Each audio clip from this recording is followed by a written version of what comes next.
Joining us right now ahead of that is Texas Congressman Jodey Arrington. He is the chairman of the House Budget Committee and a lead on the Republicans' debt plan. And, sir, thank you very much for being here today. I've heard that you've described this as your greatest leadership challenge yet. How certain do you think, or do you think, we'll be able to reach a deal that averts some sort of crisis?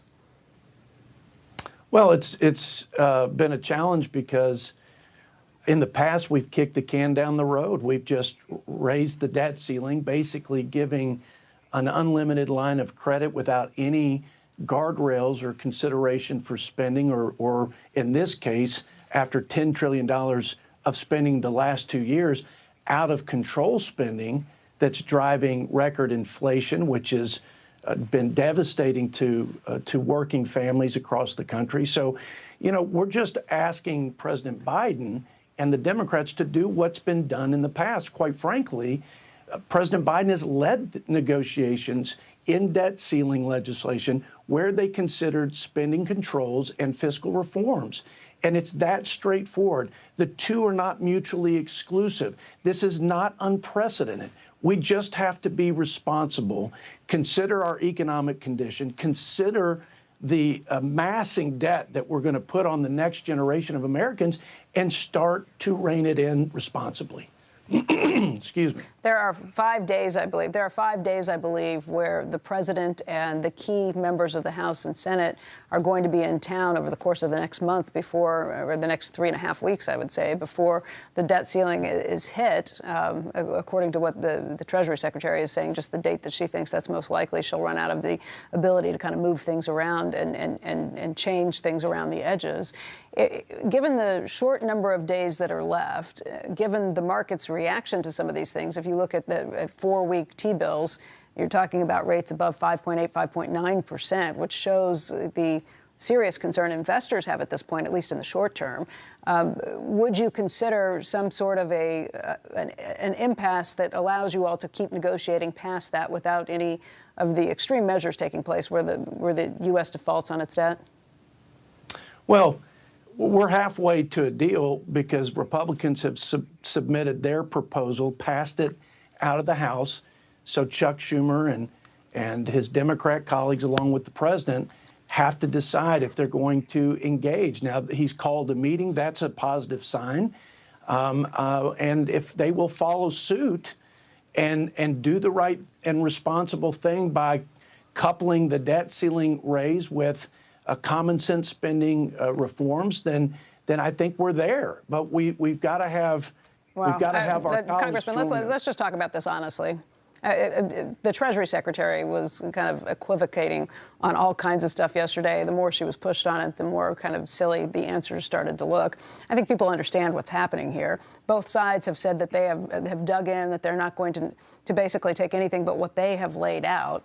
Obviously, something needs to get done. Do you think that something is going to be reached between now and the next few weeks, or do you think it's going to take a little longer to work out the details? Would you be willing to say, okay, they take some of your proposals, but not all of them? Because what Kevin McCarthy has said to this point is that this is a floor, not a ceiling, which sounds like a pretty tough take it or leave it stance.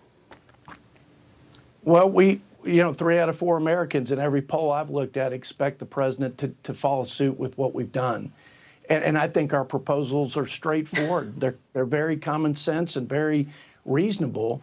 We're just talking about clawing back unobligated, unspent COVID money. We're just saying don't cancel. It's a longer laundry list. I understand and agree with some of those. I understand and agree with some of your points. I think taking back the unspent COVID money makes a lot of sense, but it's a much longer laundry list than just that. And again, you're talking about stuff that are coming up. If they were to say we will negotiate over these issues in budget, or if they were to give on some points, do you think that that's going to be enough to push it across? Because if you look at both extremes here, it seems tough to find the idea that you're going to find common ground between the two.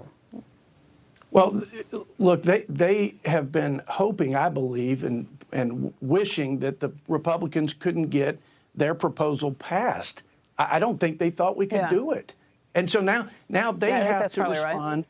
Yeah, well, they have to respond in kind. They have to have the same sense of urgency that we've had. The president hasn't returned Speaker McCarthy's call and his request for continued conversation and negotiations.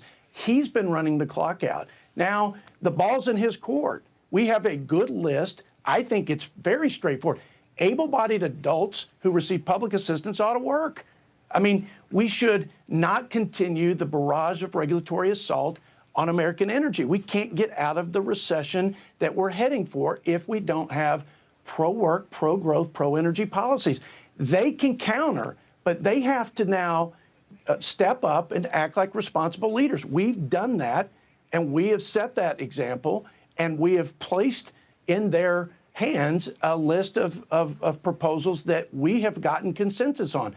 It's their time to respond, and the American people expect them to, because the American people have had to tighten their belts and change their spending habits because of the spending primarily that has driven the inflation that these folks are suffering with. Yeah, Congressman Arrington, I think you're probably right that the Democrats were counting on you all not being able to get something passed through the House. Part of that came because of reporting that was coming out ahead of time. Axios had reported that Speaker McCarthy had actually called you incompetent in this, raised questions just about your own party in the leadership. Were they wrong? Is there 100% agreement in your, at least in the leadership in your party at this point? I think there were a lot of people in Washington that wanted us to fail, quite frankly. And I don't put stock in any of that. The results speak for themselves. We got 217 Republicans to pass a proposal with all that noise in the background.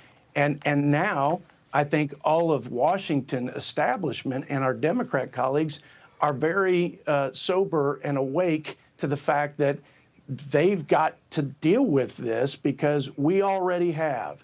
And it's an imperative that they do because we've lifted the debt ceiling. Our proposal lifts the debt ceiling. And it just adds along to that the addressing the spending that is driving all the things that I mentioned with respect to inflation, soaring interest rates, and a weaker economy.